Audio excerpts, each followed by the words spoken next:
Welcome to 99 TV. నేను బ్రహ్మనాయుడు. ఇకపోతే ఈరోజు ఆంధ్రప్రదేశ్లో ఒక పక్క శాసనసభా సమావేశాలు, మరో పక్క శాసన మండలి సమావేశాలు జరిగాయి.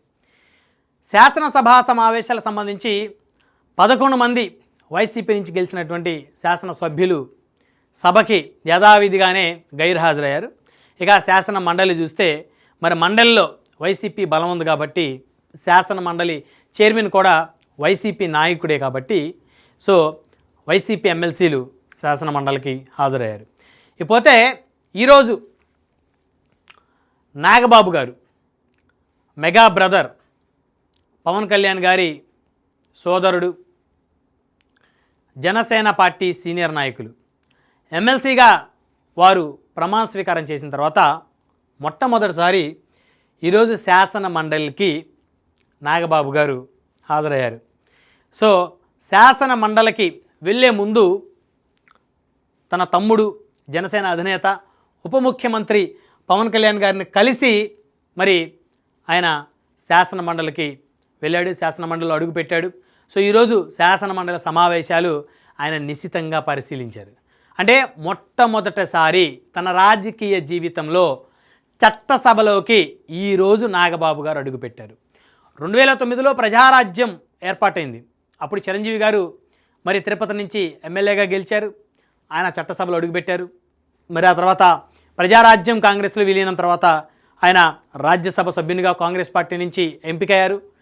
రాజ్యసభలో అడుగుపెట్టారు. ఆ తర్వాత కేంద్ర మంత్రిగా ఆయన కొన్నాళ్ళ పాటు బాధ్యతలు నిర్వర్తించారు. ఇకపోతే ఆ తర్వాత కట్ చేస్తే సుదీర్ఘమైనటువంటి రాజకీయ విరామం మెగా కుటుంబానికి. పవన్ కళ్యాణ్ గారు రాజకీయ అరంగేట్రం, అనేక పోరాటాలు, 2014లో పార్టీ పెట్టి తెలుగుదేశానికి, బీజేపీకి మద్దతు ఇచ్చి ఆనాడు కూటమిని అధికారంలో తీసుకురావడానికి ప్రముఖ పాత్ర పోషించి 2019లో ఒంటరిగా పోటీ చేసి అనేక ఇబ్బందులు ఎదుర్కొని ఓటమిని చవిచూసి పడి లేచిన కెరటంలా 2024లో మళ్ళీ కూటమిలో కలిసి పోటీ చేసి 21 అసెంబ్లీ స్థానాలకు 21 స్థానాలు గెలిచి 100% స్ట్రైక్ రేట్తో అసెంబ్లీలోకి అడుగుపెట్టారు. పవన్ కళ్యాణ్ గారు పిఠాపురం నుంచి శాసనసభ్యుడిగా శాసనసభలోకి అడుగుపెట్టారు. ఆంధ్రప్రదేశ్ రాష్ట్ర ఉప ముఖ్యమంత్రిగా, పంచాయతీరాజ్ శాఖ మంత్రిగా ప్రస్తుతం ఆయన బాధ్యత నిర్వర్తిస్తూ ఉన్నారు. ఇకపోతే నాగబాబు గారు 2024 ఎన్నికలకు సంబంధించి ఆయన అనకాపల్లి పార్లమెంటు సీటు పోటీ చేయబోతున్నారు అని అనుకున్న తరుణంలో పొత్తులో భాగంగా బీజేపీకి త్యాగం చేశారు. త్యాగాలు మన కుటుంబం నుంచే ఉండాలని తన తమ్ముడి మాటకు విలువిచ్చి మరి ఆయన ఆ రోజు ఎంపీ స్థానం త్యాగం చేసిన పరిస్థితి. సాధారణంగా ఎక్కడ కూడా ఏ రాజకీయ పార్టీ నాయకుడు టిక్కెట్లు త్యాగం చేసే పరిస్థితి ఉండదు. ఎందుకంటే వారు అన్ని సంవత్సరాల పోరాటం, జనాలతోటి వారి యొక్క మమేకమై తిరిగేటువంటి విధానం, ప్రజా సమస్యల దృష్ట్యా వారు చేసినటువంటి పోరాటాల ఫలితమే వారు చట్టసభలకు పోటీ చేయాలి, చట్టసభలో అడుగుపెట్టాలి, ప్రజల సమస్యలు తీర్చాలి. రాజకీయంగా వారు ఉన్నతమైన స్థానానికి వెళ్ళాలి. ఏ రాజకీయ నాయకుడైనా ఆలోచించేదే. కానీ ఎలాంటి షరతులు లేకుండా బేషరతుగా ఎంపీ సీట్ను వదులుకొని ఇప్పటికి కూడా నేను త్యాగం చేశానని ఎక్కడా కూడా ఆయన మాట్లాడలేదు. ఎంపీ సీట్ త్యాగం చేశాడు. ఆ తర్వాత రాజ్యసభ అన్నారు. తర్వాత ఎట్టకేలకు ఎమ్మెల్సీగా ఆయన ఎంపికయ్యారు. అంటే మెగా కుటుంబంలో చట్టసభకి మరి చట్టసభలో అడుగుపెట్టినటువంటి 3వ వ్యక్తి నాగబాబు గారు. అంటే అన్నదమ్ములు ముగ్గురు చట్టసభలో అడుగుపెట్టారు. అదే శాసనసభ, రాజ్యసభ, శాసన మండలి. మొత్తానికి చట్టసభల్లో అయితే అడుగుపెట్టినటువంటి పరిస్థితి ముగ్గురు అన్నదమ్ములు కలిసి. ఈరోజు నాగబాబు గారు శాసన మండలిలో అడుగుపెట్టడం ఏదైతే ఉందో ఖచ్చితంగా అభినందించదగ్గ విషయం. ఈ మధ్యకాలంలో కాస్త ఆయన అనారోగ్యానికి గురైనటువంటి పరిస్థితి. అయినప్పటికీ కూడా ఆయన ఎక్కడా కూడా వెనకడుగు వేయకుండా, రెస్ట్ తీసుకోకుండా ఆయన మరి ఎమ్మెల్సీగా ఎంపికైన తర్వాత మొట్టమొదటి శాసన మండలి సమావేశాలు కాబట్టి ఆయన శాసన మండలికి వచ్చారు. శాసన మండలిలో మొదటి రోజు కూర్చున్నారు. అక్కడ జరుగుతున్నటువంటి పరిస్థితులు, పరిణామాలు, అధికార ప్రతిపక్ష పార్టీల సభ్యుల సంబంధించి వారి యొక్క ఏదైతే స్పీచ్ ఉందో అవన్నీ కూడా వింటా మరి ఆయన చాలాసేపు నిశ్చితంగా పరిశీలించినట్లయితే స్పష్టంగా అర్థమవుతుంది. అంటే త్వరలోనే నాగబాబు గారు కూడా తన బలమైన గొంతును శాసన మండలిలో వినిపించబోతా ఉన్నారు. జనసేన పార్టీ నుంచి శాసన మండలిలో బలమైన గొంతుక అంటే కొనిదెల నాగబాబు అనే పేరు గుర్తుకు రావాలి.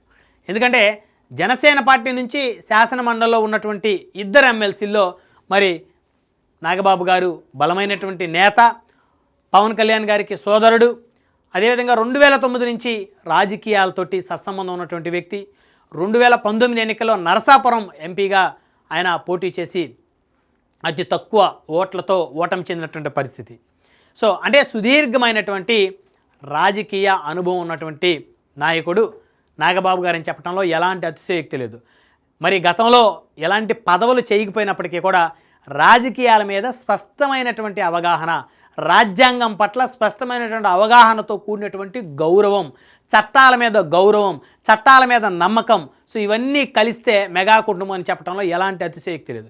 మరి ఈరోజు నాగబాబు గారు శాసన మండలికి రాకపోయినా మరి ఒకరోజు వచ్చి లేదా ఆబ్సెంట్ అయినా పెద్ద ఆశ్చర్యపోవాల్సినటువంటి అవసరం ఏం లేదు, ఎవరు కూడా ప్రశ్నించే పరిస్థితి ఏం లేదు. కానీ ఆయన ఆరోగ్యం బాగలేకపోయినప్పటికీ కూడా శాసన మండలికి ఆయన మొదటి రోజు అడుగుపెట్టినటువంటి పరిస్థితి.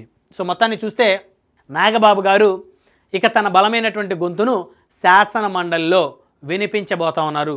వినిపించటానికి ఆయన బలంగా రంగం సిద్ధం చేసుకుంటున్నాడు.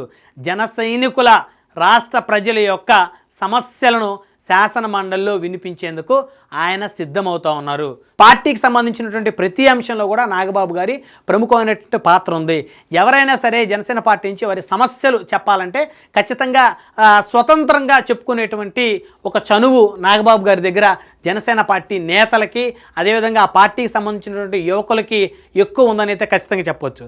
సో ఏదైతేనే మొత్తానికి మెగా బ్రదర్ సో నాగబాబు గారి శాసనమండలిలో అడుగుపెట్టడంతో ముగ్గురు అన్నదమ్ములు చట్టసభలకి మరి ఎన్నికై, అదేవిధంగా ఎంపికై చట్టసభల్లో అడుగుపెట్టినటువంటి ఒక అరుదైనటువంటి రికార్డునైతే అయితే ఆ కుటుంబం సొంతం చేసుకుందని చెప్పుకోవచ్చు. ఎందుకంటే అంజనమ్మ పుత్రులు ముగ్గురు మొనగాళ్ళే అనేటువంటి విధంగా ముగ్గురు కూడా ప్రజల యొక్క విశ్వాసంతో, నమ్మకంతో వారు చట్టసభల్లో అడుగుపెట్టారు. ఎక్కడ కూడా ఇప్పటివరకు ఎలాంటి అవినీతి ఆరోపణలు లేకుండా ముగ్గురు అన్నదమ్ములు హుందాగా రాజకీయాలు చేశారని అయితే ఖచ్చితంగా చెప్పుకోవచ్చు. ఎందుకంటే రాజకీయాల్లో ఎంతోమంది ఎమ్మెల్యేలై, మంత్రులై, ముఖ్యమంత్రులై వేల కోట్ల రూపాయల ప్రజాధనాన్ని అక్రమంగా దోచుకున్నటువంటి నాయకులు తెలుగు రాష్ట్రాల్లో ఎందరో ఉన్నారు. కానీ ఒక్కటంటే ఒక్కటి కూడా నెగిటివ్ రిమార్కు, ఎక్కడా కూడా ఒక నెగిటివ్ మార్కు, నెగిటివ్ షేడ్ లేకుండా హుందాగా రాజకీయాలు చేసినటువంటి నాయకులు ఈ ముగ్గురు అన్నదమ్ములని అయితే చెప్పుకోవచ్చు ఖచ్చితంగా. సో నాగబాబు గారి ఎంట్రీతోటి శాసన మండలిలో జనసేన పార్టీకి ఒక కల వచ్చిందని అయితే ఖచ్చితంగా చెప్పొచ్చు.